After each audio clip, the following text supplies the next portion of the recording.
So 8 years ago, I got a call from my crying mother saying that my brother had a psychotic hospitalization.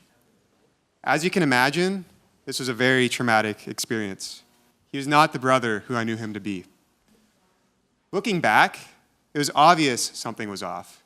He went to the primary care doctor 11 times, complaining of the same vague symptoms, headaches, unclear thoughts. He went to 6 specialists, and even at the hands of a well-trained psychiatrist at UPMC Health System, one of the best psychiatry facilities in the world, he was misdiagnosed with an anxiety disorder.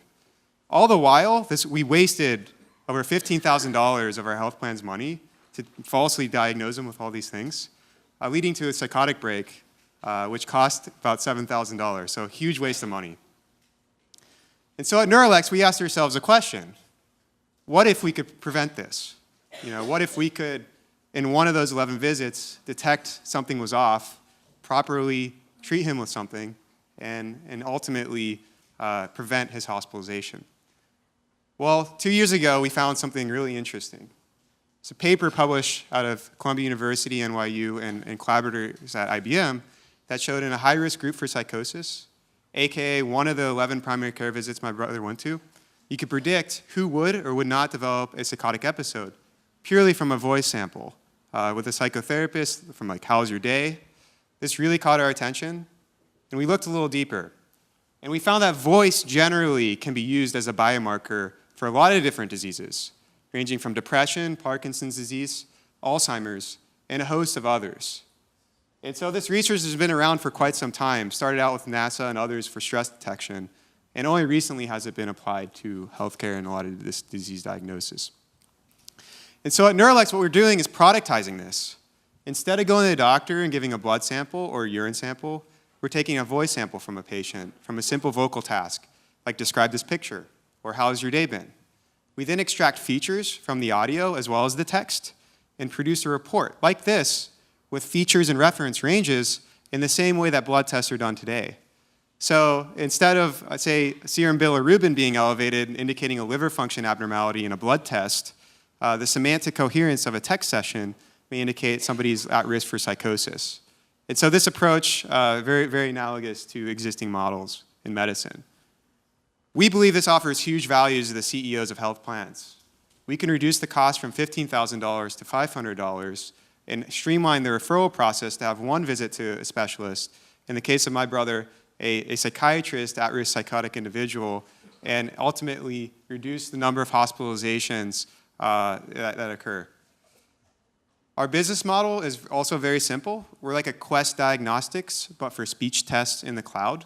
We charge per biomarker screen for, in a very similar way that blood tests are done today. Our target market initially is consumer-facing. We actually went out on New York City and asked everybody, are you stressed? And actually 3 out of 4 people in New York City said that stress is a problem for them. And so we think a good way to start out is to do an alpha launch to journal your stress and help you manage your stress. And I think Shine hit on some of that earlier.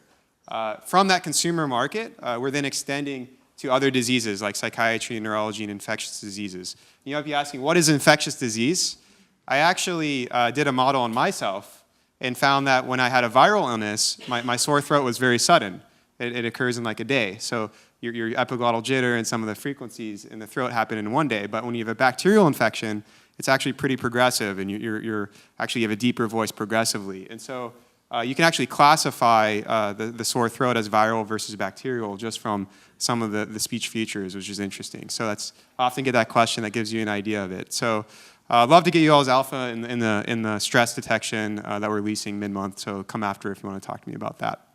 We have a very strong team. I myself come from venture capital. We invested and grew over 20 companies in the past 3 years across the information security, machine learning, and digital health verticals. My CTO, Drew, has built enterprise software at scale. He's currently overseeing all the technology architecture for CDC as well.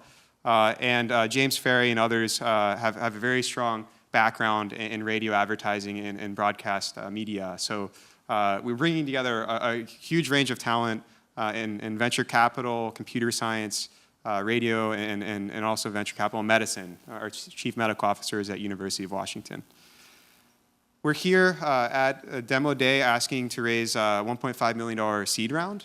So if you're interested, come please talk to me after. The key inflection points we want to hit with that is to grow our user base from 100 users now to over 10,000 users on our consumer products, and obtain a clearance through FDA in depression, and really start ramping up the sales there.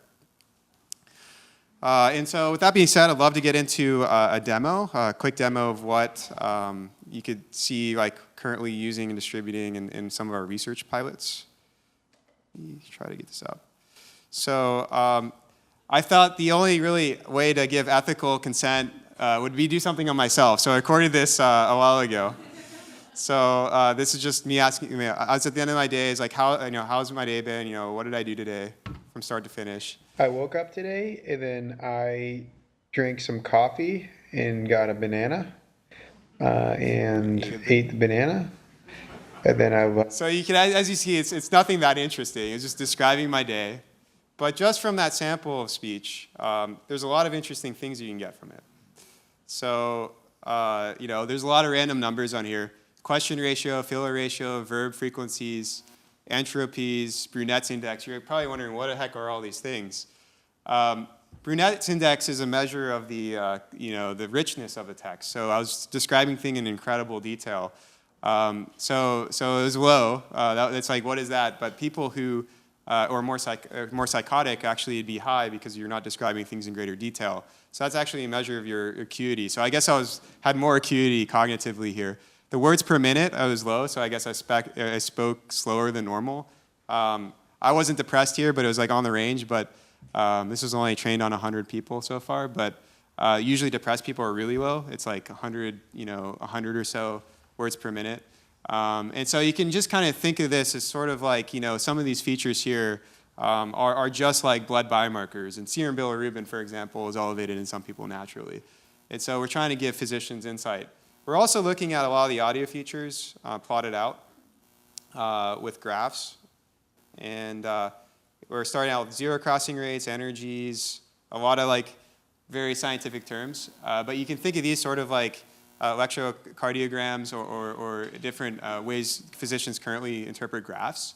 And you see spikes in certain areas, and some of those actually we're seeing correlate with some diseases, and we're going to eventually have them displayed in a similar way. But that's a quick demo. Love to get you afterwards, and thank you so much.